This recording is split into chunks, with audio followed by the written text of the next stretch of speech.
Hey everyone. So for my article review, I decided to take an article out of Health Management Technology. It's a magazine. The title of the article is Challenges Ahead for Advancing Health IT Outside of the Hospital Environment. Kind of the main premise of this article was discussing the implications that IT within the hospital and healthcare fields has and the kind of stress it's put on the employees that are kind of in the IT field. A couple of points that were made throughout it were it's an increased market and increased number of employees. There's new employees coming into it every single year. So that's obviously something that you want to see within the business is you want to see growth. You want to see people interested in joining.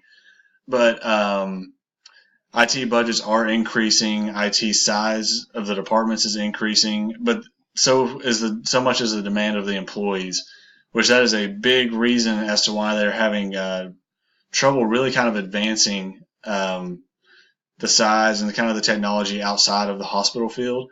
I thought this really related well to chapter 4 in the book, which is building relationships with the business.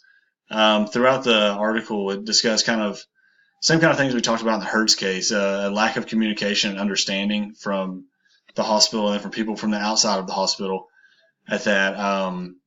As we talked about with the Hertz case, you're obviously not going to be successful if you don't have solid communication throughout and everybody kind of being on the same page and talking the same kind of language.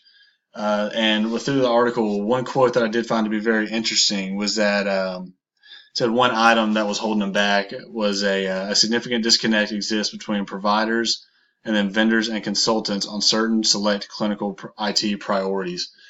And like we mentioned yesterday in the Hertz case, you've got to be on the same page. You can't have a disconnect between the business and then from the IT side because obviously nobody gets anything done at that point because nobody knows what each other are trying to accomplish and they're kind of working individually.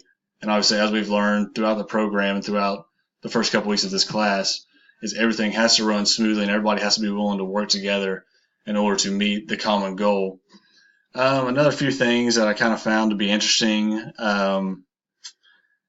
Let's see here. That obviously, like I mentioned earlier, there is a ton of employees coming into this every single year, but also the increased demand on employees is kind of running out a few of the tenured employees, the ones that have been around for a while. I found that to be very interesting. That even though the budgets were increasing and the size was increasing within the industry, that they were still having some not a ton of trouble finding employees, but they were still having trouble to an extent to find people to come in and kind of work. But anyways, that's my article review. Please let me know what you think, guys. Thank you.